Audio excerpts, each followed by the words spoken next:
빛을 향해 서 있는 자에게 그림자는 항상 뒤에 있고, 빛을 등지고 서 있는 자에게 그림자는 항상 앞에 있다. 행복 소망입니다. 오늘 갈매기의 꿈, 리스본행 야간 열차. 같은 이야기, 다른 색깔, 같은 의미, 다른 표현에 대한 이야기를 조금 더 해보도록 하겠습니다. 갈매기의 꿈처럼, 그 소설의 배경처럼 영화 리스본행 야간 열차에는 많은 사람들이 등장합니다.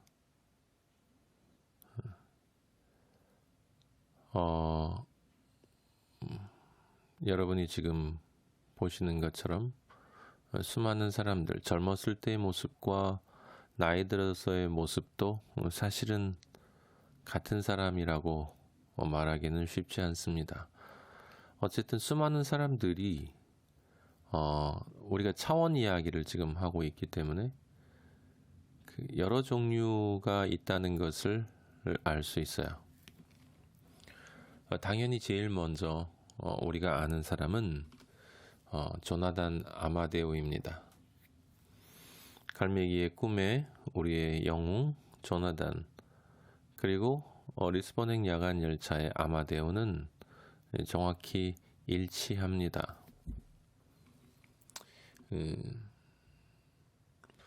둘 다 인생을 사는 목적은 하나였어요. 스스로를 찾아 떠나는 여행이었습니다. 저도 나를 찾아 떠나는 여행이라고 하는 책을 냈는데요. 어쨌든 아마데우가 그것에 관해 한 이야기는 참 의미가 있어요. 스스로에게 여행하는 자는 스스로의 고독을 마주해야 한다. 그리고 우리가 하는 모든 것은 그 고독의 두려움을 떨쳐내기 위함이 아닌가? 그게 우리가 삶의 마지막에서 후회할 모든 것들을 포기하는 이유가 아닐까? 네, 맞습니다. 정말 자기 자신의 나를 찾아서 여행을 하는 사람은 사실은 고독을 마주해야 해요.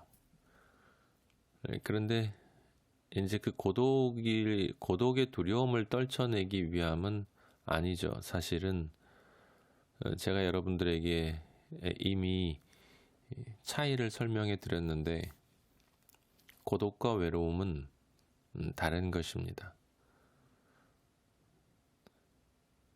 여행을 떠나는 자는 외롭기 때문에 떠나는 것이고요. 그 여행의 목적이 무엇이고 그 여행을 통해서 찾아야 할 것이 무엇인지를 알고 실제 발견한 사람은 외로운 사람이 아니에요. 더 이상 외롭지 않습니다. 그는 고독합니다. 고독의 두려움은, 외로움의 두려움은 떨쳐내기 위한 것이지만 고독의 두려움은 내가 선택한 길이기에 기꺼이 내가 수용하고 받아들이고 남들은 이해하지 못하는 자기 자신만이 가지고 있는 내 안에 있는 내가 만난 내가 만난 그 진리와의 함께 있음을 통해 사실은 나름대로의 평안과 행복이 그 안에 있는 것이죠. 그래서 아마데우가 지금 여기 마지막에 말하고 있지 않습니까? 세상에 있는 모든 것들은, 세상에는 삶의 마지막에 후회할 것들이 있어요. 삶의 마지막에 후회할 것들. 그것들은 포기해야 합니다. 진리를 아는 사람은, 또는 인생의 방향을 아는 사람은 이런 것들을 포기할 수 있습니다. 세상에 존재하는 모든 것들은 결국 두 가지뿐이거든요. 결코 포기할 수 없는 어떤 그 하나와 결코 간직할 수 없는 나머지 모든 것들. 정말 중요한 것 하나가 인생에 있다라고 생각을 하고 그 길을 이게 나의 길이야. 나는 나의 인생을 무의미하게 보낼 수 없어. 남들이 정해놓은 그 길이 옳을 수도 있고 틀릴 수도 있지만 중요한 것은 나는 내 마음대로의 독단의 길도 아니고 수많은 사람들이 정해놓은 그 일반적인 길도 아니고 반드시 결코 포기할 수 없는 그 진리의 길을 알아야 하겠다라고 생각하며 그 길을 출발한 사람은 행복합니다.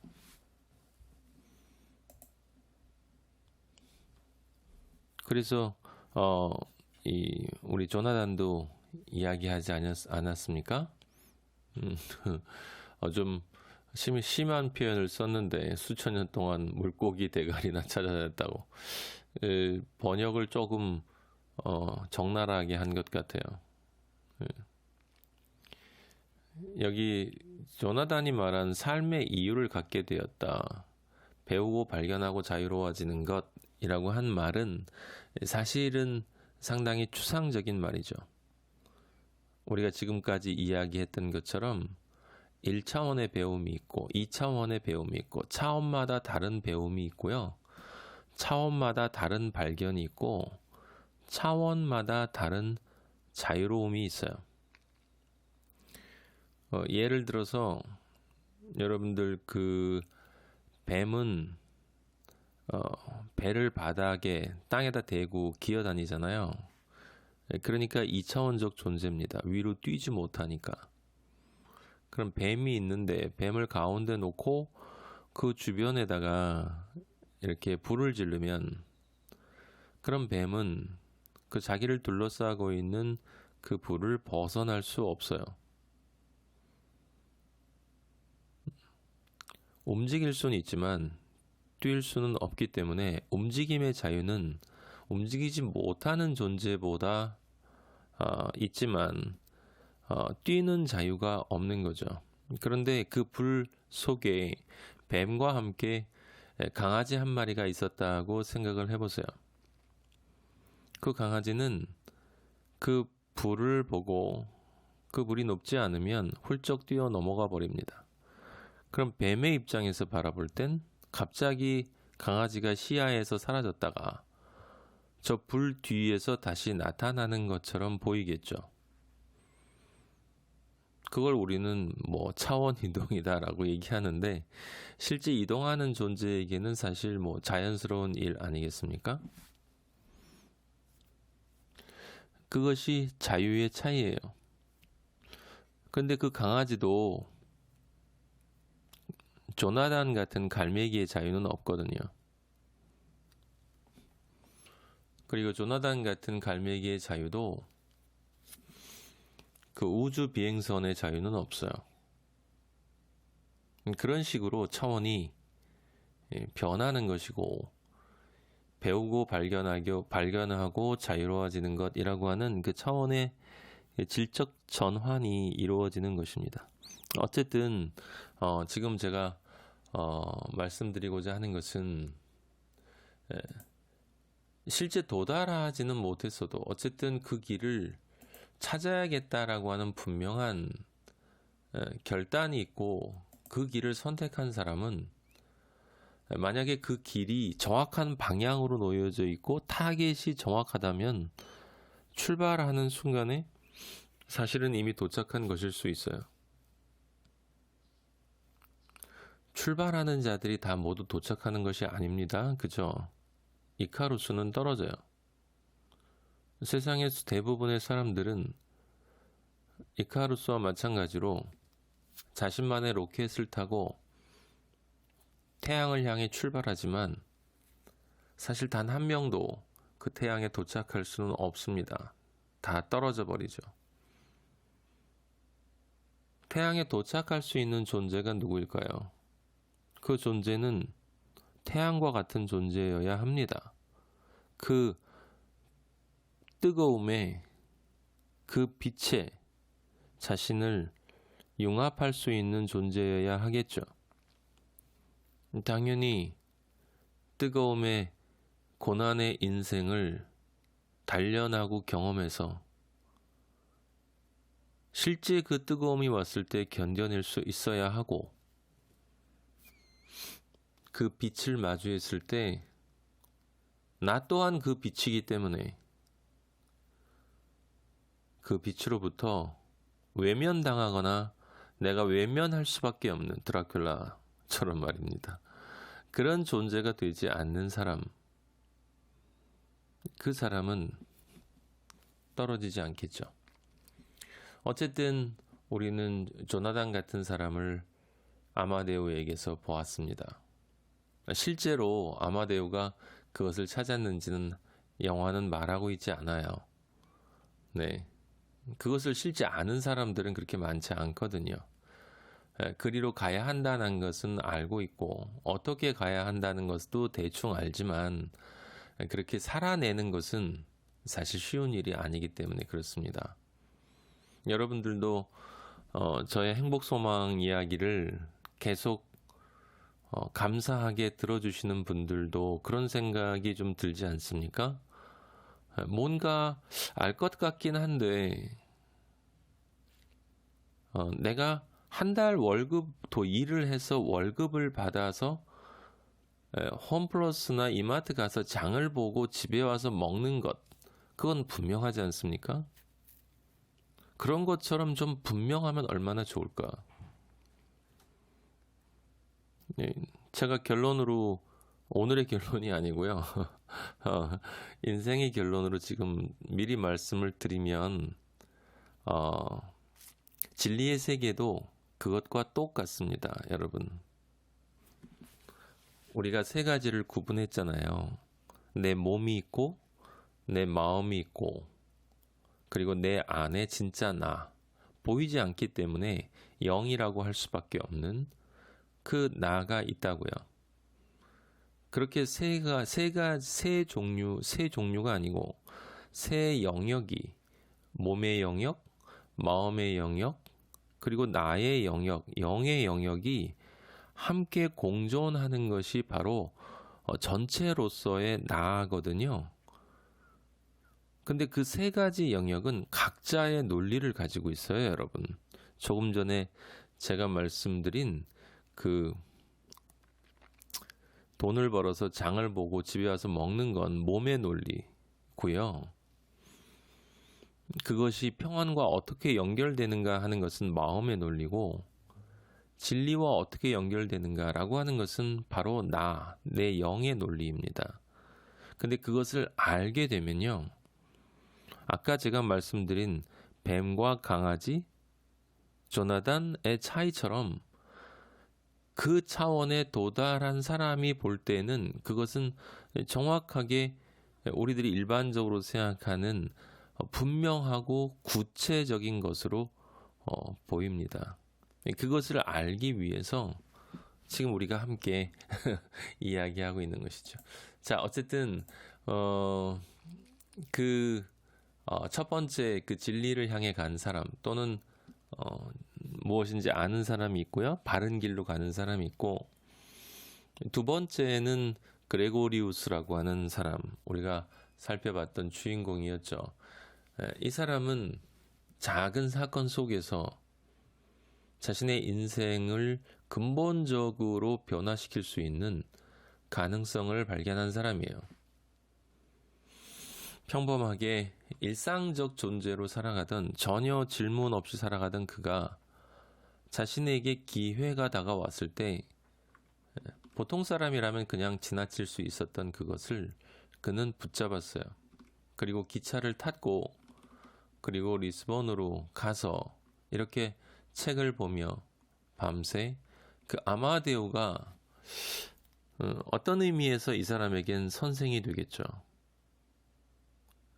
진리를 향해 인도하는 길이 될 거예요. 그것이 무엇인가를 공부했습니다. 조나단이 자신을 가르쳐준 선생의 기술을 공부하고 연마하듯, 그리고 또 조나단에게 공부하는 플래처 같은 학생들이 공부하고 그를 모방하고 그리고 따라하듯, 그래서 그것을 자기 것으로 만들듯 열심히 공부했고, 그 다음에 마지막에 우리가 본 것처럼 이 결정의 순간이 왔죠. 여성이 물어봤습니다. 왜 머무르지 않으세요? 여러분은 이 그레고리우스가 열차를 타고 다시 스위스의 일상성으로 돌아갔을 것 같습니까? 아니면 여기에 머물렀을 것 같습니까? 영화는 그것을 오픈시켜 놨지만 저는 분명히 그는 머물렀을 거라고 생각합니다. 그 마지막 1%의 용기, 마지막 1%의 결단을 위해서 필요한 자극을 또 다른 어떤 의미에서 어린 왕자와 같은 그런 지혜의 소리로부터 깨닫게 되는 순간이거든요. 이 여인의 말이 이 남자에겐 엄청난 충격이었을 거예요. 왜 그랬을까요? 당연하죠. 지금 그레고리우스는 그 사소한 사건을 사소하지 않게 여길 수 있는 안목이 있었고, 실제 또 와서 자신의 직장까지 다 포기하고 내 인생에 정말 포기할 수 없는 어떤 것, 그래서 나머지 것들을 다 포기하고 아마데오가 얘기했던 바로 그 삶을 지금 이해했어요.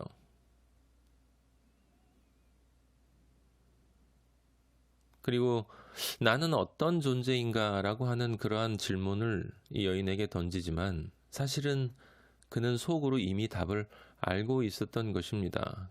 그런데도 자기도 모르게 무의식적으로 자신이 그토록 떠나기를 원했던 그 자리로 다시 돌아가려고 하고 있었던 거예요. 그래서는 안 된다는 걸 그 자신도 너무 잘 알고 있으면서도 말입니다. 물론 진리는 공간적 개념이 아니기 때문에 이 사람이 여기 떠나 있으나 스위스로 돌아가나 그것은 사실 중요한 것은 아니죠. 하지만 상징적 관점에서 그는 당연히 이때 자각했을 것입니다. 내가 지금 뭐 하고 있는 건가? 아니, 그 조나단이 이야기했던 그 죽은 고기들, 죽은 물고기들의 대가리나 먹고 사는 그 짓거리의 인생으로 내가 지금 다시 돌아가려고 하는 것인가? 내가 지금 뒤를 돌아보고 있는 건가? 후회하고 있었던 것인가? 그런 질문이 내면에서 순간적으로 아무 말도 없이 그녀를 쳐다보고 있는 이 그레고리우스의 영혼 내에서 엄청나게 소용돌이를 쳤을 것이고, 순간적으로 당연히 결론을 내렸을 것입니다. 아닌 것은 아닌 것이고 그런 것은 그런 것이거든요. 제가 여러분에게 첫 시간에 처음 초반부에 말씀드렸을 거예요. 긍정과 부정에 대해서요. 세상에 그 사기꾼들이 많지 않습니까? 저는 사기꾼이라고 정말 이야기하고 싶어요. 긍정의 심리학을 이야기하고 긍정적으로 생각하고 그러면 에너지가 나오기 때문에 당신의 인생이 성공할 수 있다. 그 성공이라는 게 조나단이 이야기하는 물고기 대가리 먹고 사는 거거든요. 그 긍정의 심리학을 이야기해서 결국은 자기도 그 물고기 대가리 먹으려고 하는 것이면서 마치 무엇인가를 정말 깨달은 사람들인 것처럼, 어떤 사람은 장미 옆에 가시를 보고 어떤 사람은 가시 옆에 장미를 봅니다. 여러분은 무엇을 보시겠습니까? 가시를 보지 마시고 장미를 보시고 긍정적으로 생각하고 나도 할 수 있다라고 믿으며 외치면 에너지가 모여서 우주의 에너지가 당신에게로 와서 그 시크릿 같은 그런 쓰레기 같은 책들이 나오는 것입니다.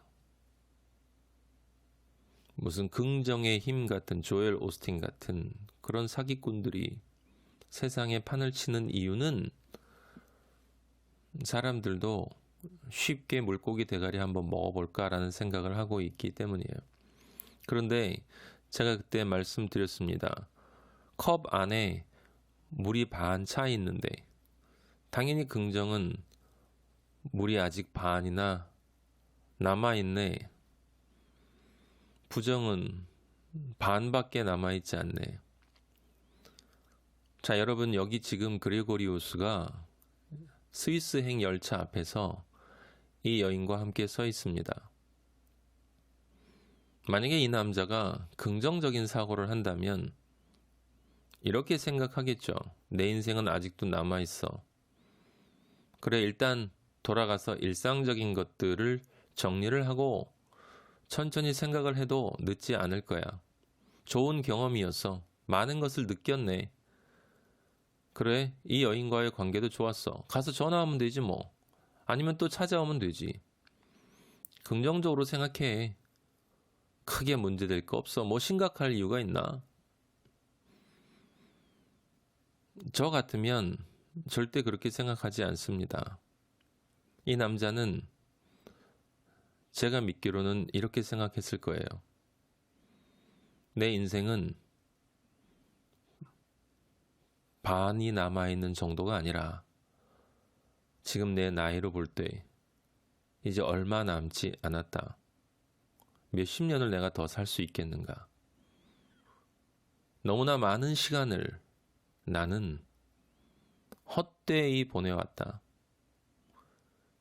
이제 얼마 남지 않았다. 조금밖에 남지 않았다. 그렇다면 이 순간을 1초라도 헛되이 보낼 수 있겠는가? 난 그럴 수 없다. 결코 포기할 수 없는 것을 알았으니 그것을 나머지 작은 나의 삶의 존재에게 이제 허락해야 되지 않을까? 그런 진정 생산적이고 합리적이고 정말 진정한 의미에서 이성적이고 행복한 부정을 해야 되는 거예요.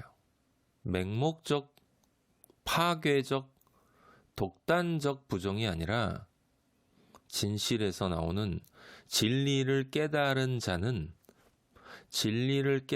자는요, 여러분, 그냥 맹목적으로 긍정하고 안일하게 낙관적으로 생각하고 이번에 뭐 올림픽에서